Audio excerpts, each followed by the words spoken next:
The atmosphere was heavy, oppressive even.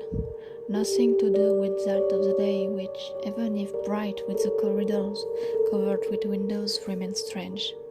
Now the thin corridors, barely light and only briefly by the ceiling lights that very clearly came from a completely different time, about 40 years ago, gave a completely different impression. The silence of the building, broken by the constant crackling, as well as the noise of the wind outside, was barely audible but didn't help either. I moved forward with my trolley, from a completely different era too, a disgusting faded blue with all those grooves on the handle, digging slightly into my skin due to my tight grip on it and the stress. The few holes in the mottled or rather dirty old plastic floor, revealing the time-worn tiles underneath, add an additional noise to the picture that fit perfectly with the atmosphere of the corridor and add to my stress of accidentally waking someone up.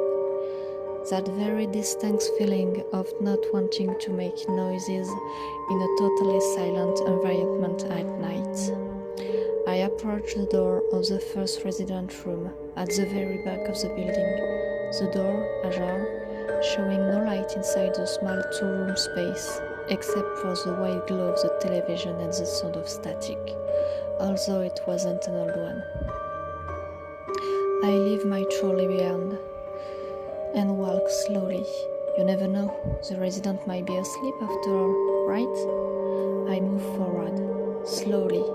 The tray right in front of me on the table next to the dresser with the television sit on and the resident look asleep. I retrieve it. Fortunately, there are only small trays with disposable container. Turning around, I nearly had a heart attack when I saw the resident sitting up in bed, staring at me. But there was nothing of the sweet little mama from this morning, who, despite the fact she screamed a lot, was still adorable. No, now she looked at me with an almost unhealthy smile, as if it wasn't her. Wilson!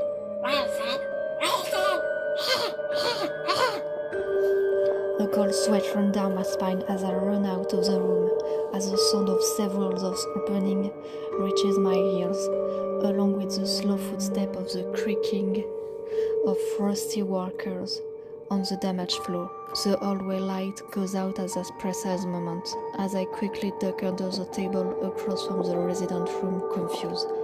A chair on either side of the table partially conceals me, plus the cards are placed in front of me in hope providing a little more, as I see the hidden nature of the facility. By evening, the residents were different, changed as if possessed, and I had just signed a contract for full-time on the very morning of my first day, instead of a 25% as originally agreed. My phone only shows 7 p.m. Shift end at 8 p.m. most of the time, visit at 7 p.m. Even before, technically. Now I have just one question. What are you doing here?